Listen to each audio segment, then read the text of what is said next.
How has this Mercury retrograde been treating you, my friends? We have a new moon in Scorpio coming up on the night between November 19th and 20th. Mercury is also retrograde in Scorpio as of right now, and here is what you need to know about all the astrology, and we're gonna do a little tarot reading, and I'm just gonna tell you kind of like what the energy is. If you don't know me, my name is Natasha, also known as Nurse Natasha. I put out full free yoga classes and tarot readings, usually for every new moon and full moon. My home has been in chaos for the past few months, so I haven't been able to do my yoga classes as much, but I have been able to do my tarot readings, so we might not get a yoga class this month, but we're definitely doing the tarot reading right now. So this is for the collective. If you made it here, congratulations, you're part of the collective. We're going to talk about the astrology of this new moon in Scorpio that's coming up, and again, we are in a Mercury retrograde. It just retrograded from Sagittarius back into Scorpio. There's like 6 planets in water signs. There is 5 planets in retrograde. So if you're feeling like you're kind of drowning, if you feel like you're kind of deep in the feels and deep in kind of like the underworld and you can't find your way out, it's okay. It's okay, because guess what? We all feel like that. So, you know, it's just the astrology, and we're going to talk about it. We're going to talk about what's going on, and then we're going to tap into the tarot. Now, this tarot deck is so cool.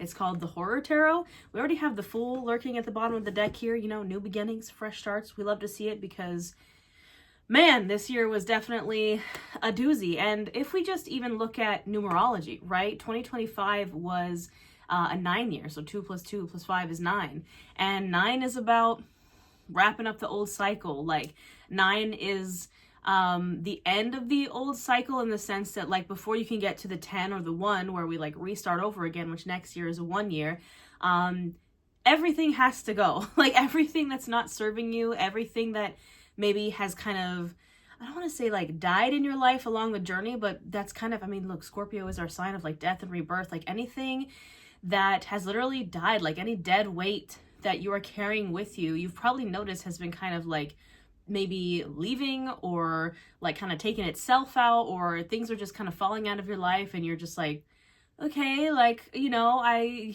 maybe like that thing, or that thing maybe served a purpose at one time, but now it's gone, and I don't know what to think about it. You know, stuff like that, where if we're wrapping up, we're tying up loose ends, is that the phrase?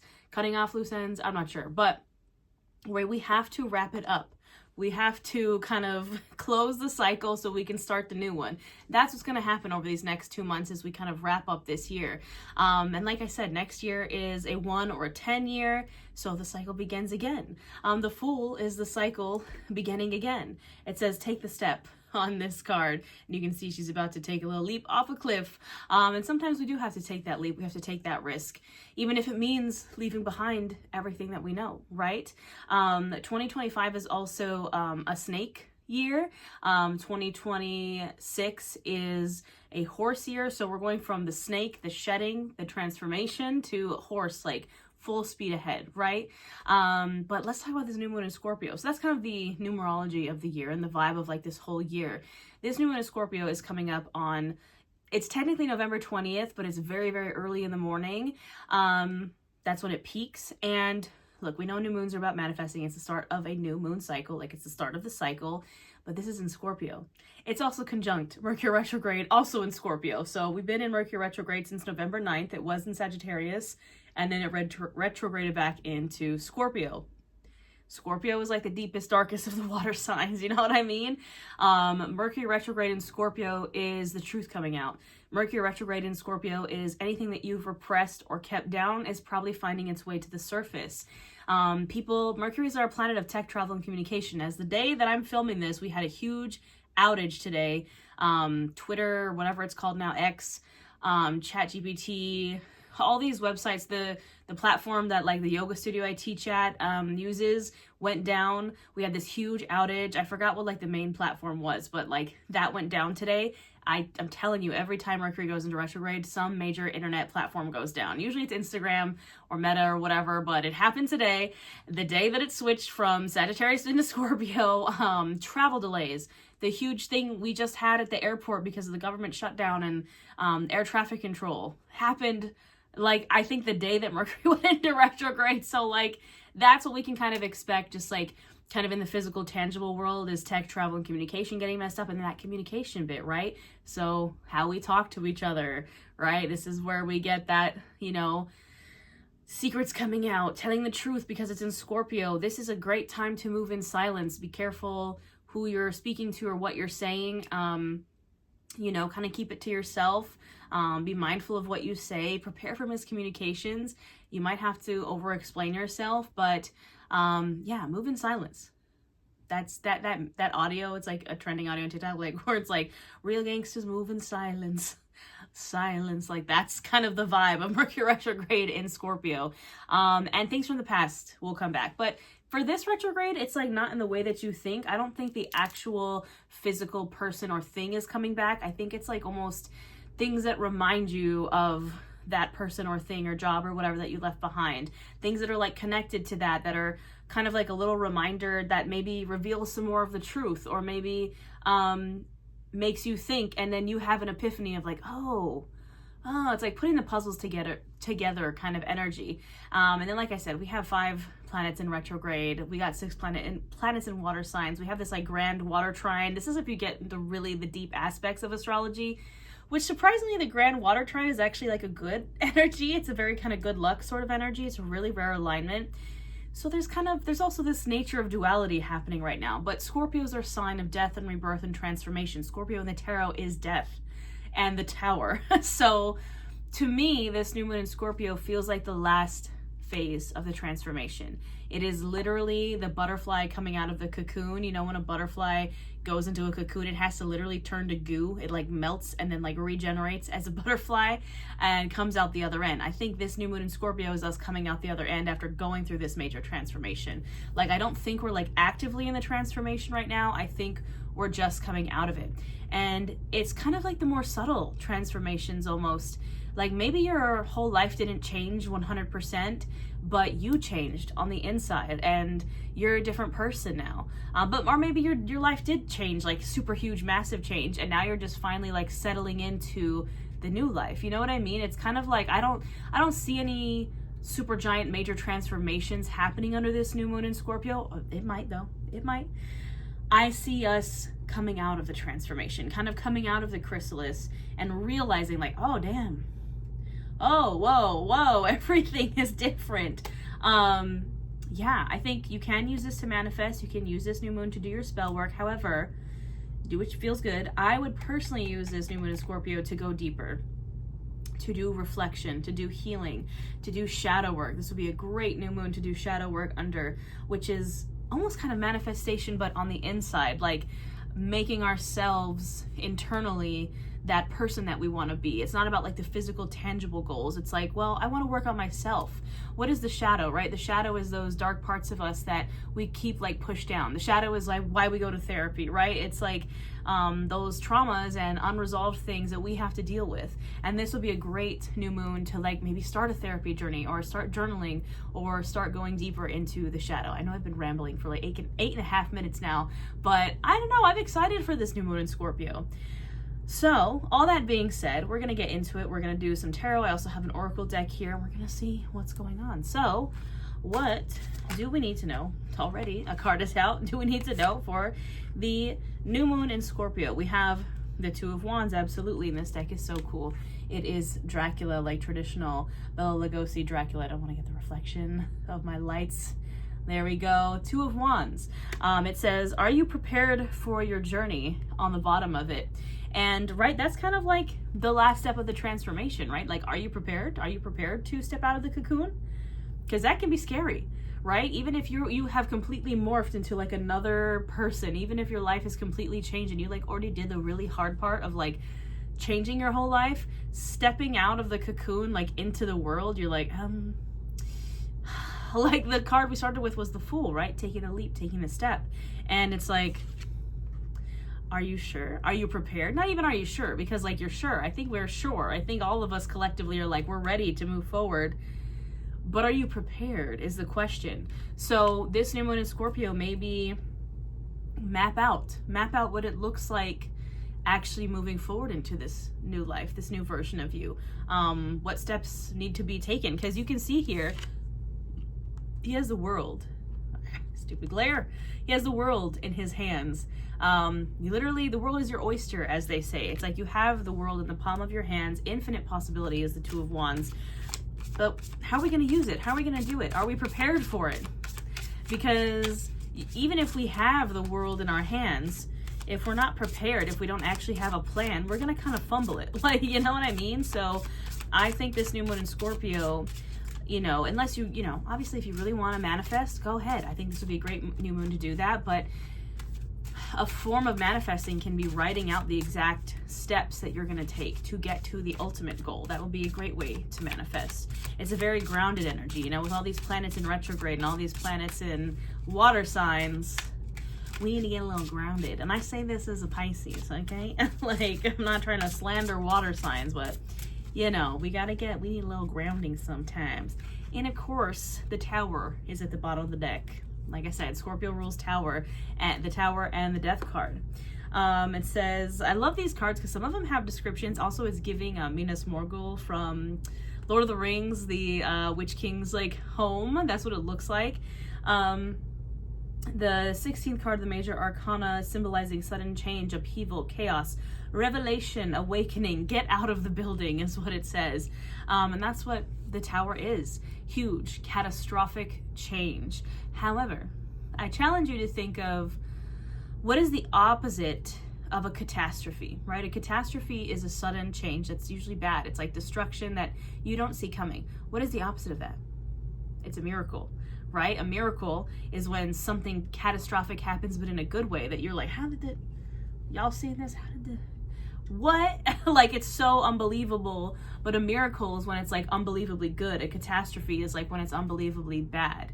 And I think that the Tower can be both. We always get so afraid of the Tower, and it doesn't always have to be a huge catastrophe of badness. That being said, if you're not doing the work, if you're not doing the shadow work, the cards that come before the Tower are literally like Death, the Hanged Man, Temperance, all these really major arcana cards that lead up to the Tower that are like, you had your chance to get it together and you didn't. So sometimes the Tower comes as like you had your chance and the universe is like, okay, bet, I'm changing things for you because you were too stubborn to do it yourself. So the universe will kind of, the Tower traditionally is like lightning striking a tower and it's just crumbling and people are jumping out of it. So sometimes when you're not doing the work, the universe will come for you. And I speak from experience.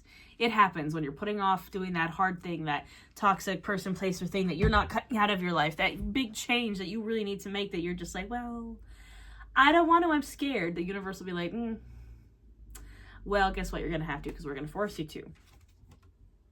The Page of Wands, and it is the Exorcist in this card. New ideas, new energy, limitless potential, free spirit.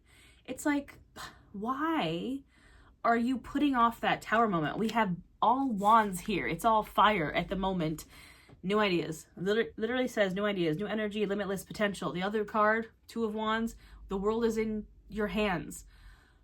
I'm hearing what are you waiting for? That Gwen Stefani song, like what you waiting for? That song is in my head right now. Why are you putting it off? If you were looking to make a change, a big transformation, this would be the new moon to do it under, or to manifest that under. I think that some of us are going through, again, the more subtle transformations or coming out of the big transformation. But if you have been putting off that big transformation, someone here watching has to hear it, do it. Okay, that's your green light, right? Queen of Swords, absolutely. An unbiased tale of independence. Queen of Swords, Queen of Air, Gemini, Libra, Aquarius. She is the queen of boundaries. She is the queen of being able to cut out the bullshit.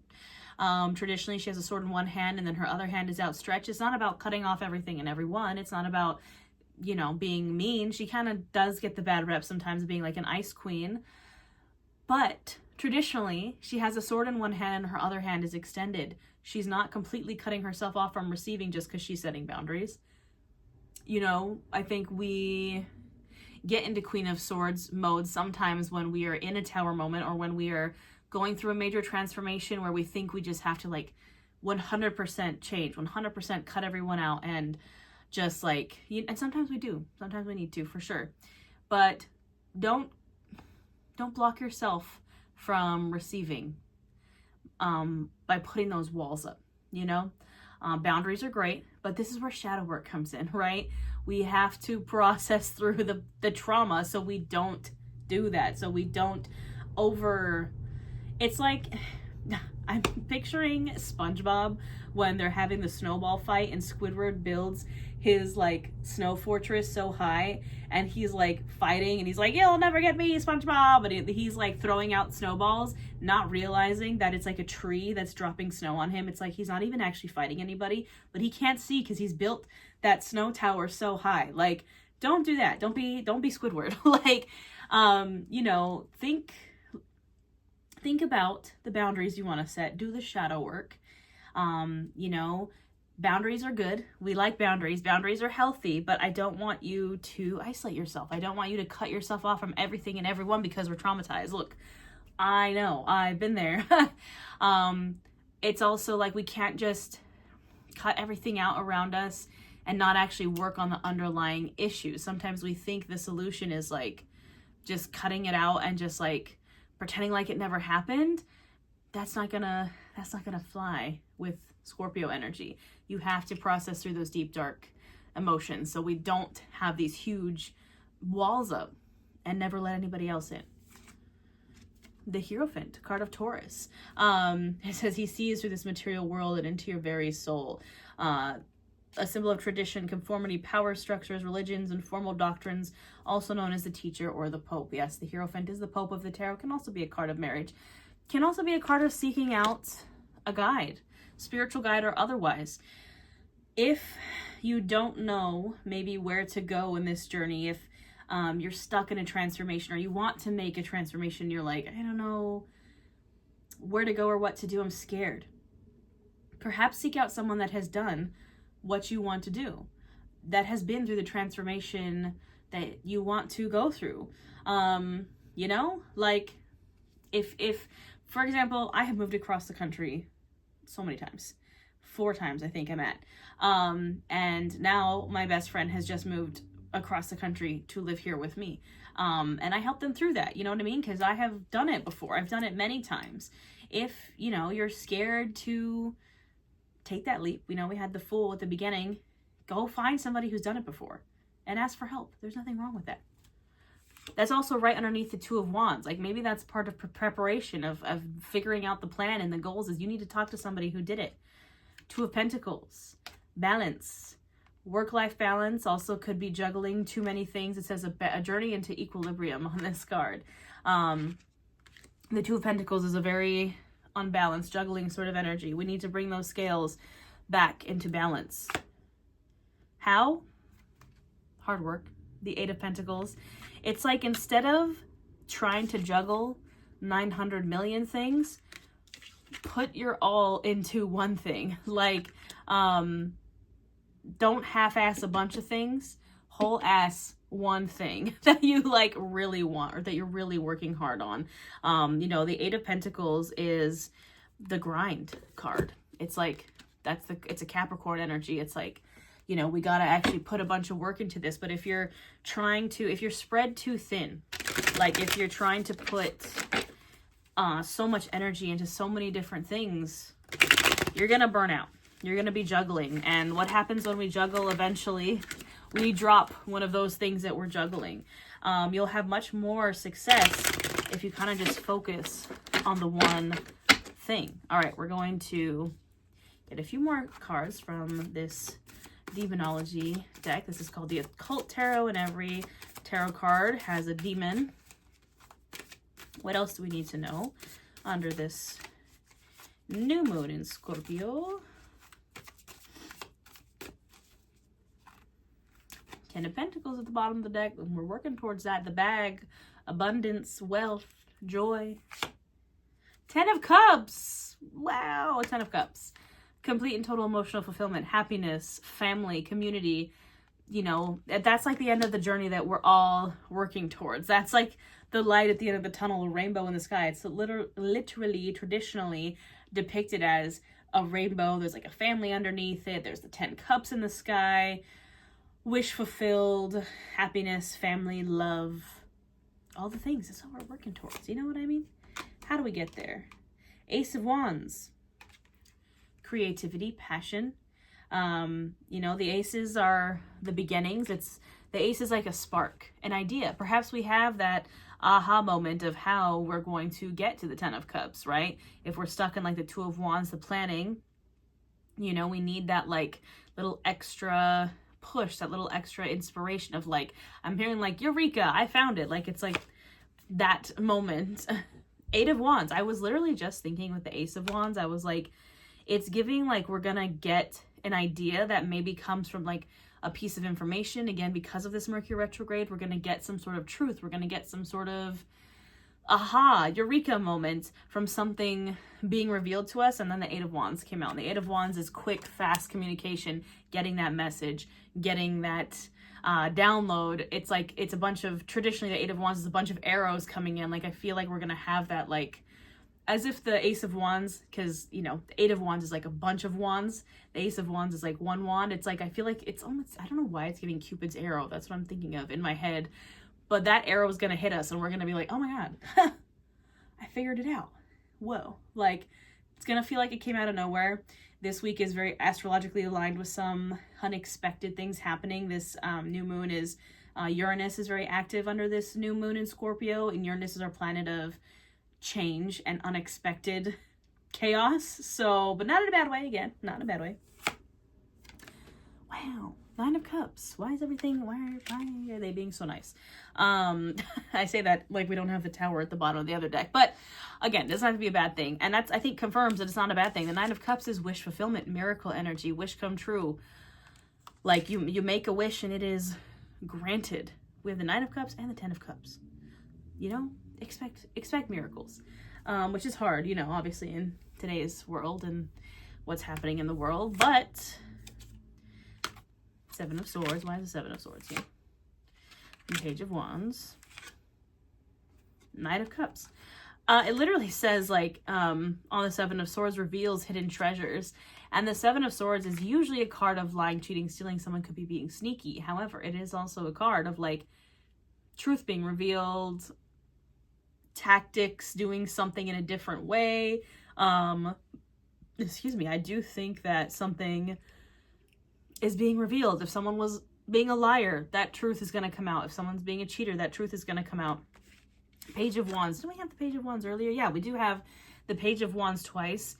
The 9 of Cups. I do feel like that Page of Wands is, again, that very, feels like someone coming in with a message, with the 8 of Wands as well. Pages are messengers, and it's a very fiery one.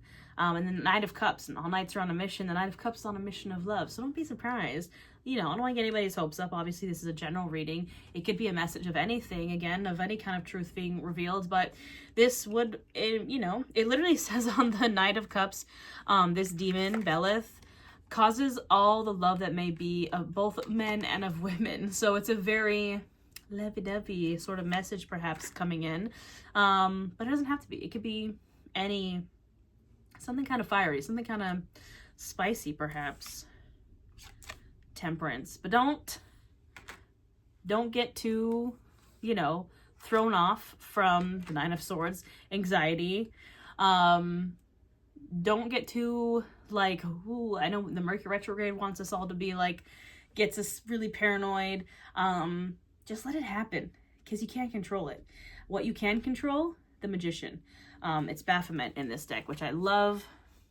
The Magician, you can only control you. The Magician has all the tools of the tarot in his hands, and he is the alchemizer, the manifester. You are in control of yourself and not anybody else. The things around you, the Mercury retrogrades, the planets doing whatever they're going to do. You can't control that, okay? You can only control yourself and your plan and your, you know, the 2 of Wands, like your path forward, your preparation for this transformation. You can control your own transformation. You can't control anybody else's. You can't control how people are going to react to your transformation. If you have been maybe putting off a transformation because you're like, I don't know what other people are going to think. Who cares? Who cares?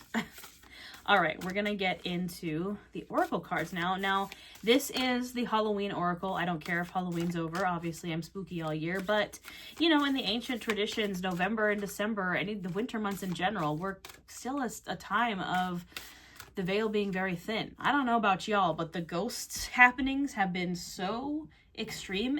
In my house lately, I have had so many instances of like ghosts doing weird stuff. Just in general, my friends, we're all dealing. So if the spirits are coming through, you know, it's just how it is. The underworld at the bottom of the deck, that is Scorpio. Scorpio is the sign of the underworld. It says where all things pause and begin again. That's kind of the vibe of the dark season, the winter season, when things are paused and everything dies so it can begin again. Let's see. The underworld. We're going to see what this guidebook says. Should the underworld card be present in your reading, you are being asked to consider exactly what you have to do to transform your life. Have we not, this entire reading, into something you find easier, more authentic to you. This may involve changing course. It may involve trials and tests. Keep moving. I literally said all of this earlier. Whilst things may fall away, did I not start this reading like, oh, things might be leaving your life? And your life may appear bare for a time. This is temporary. Space is being made into which you can create the new. Absolutely. If your life is feeling bare, if you're like, wow, all this stuff just left my life and now I'm like, I have nothing. Guess what? That just means more room for new good things to come in.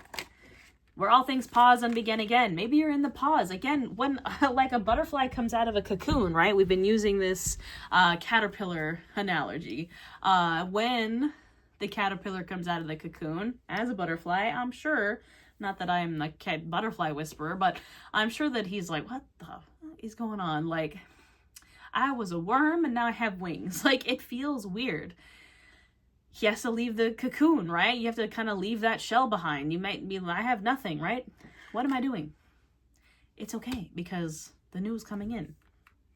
And now, wow, look, you have all this new space for new things. I'm hearing a whole new world from Aladdin when you come out of that cocoon. Zombie control. I know this is saying let go of control, but we'll double check. Graveyard, unnecessary fear. I said all this already. Why are you so afraid of coming out of the cocoon? Like, you know what I mean? Forgiveness, reducing burden. All right, let's see what the guidebook has to say. Where's the zombie?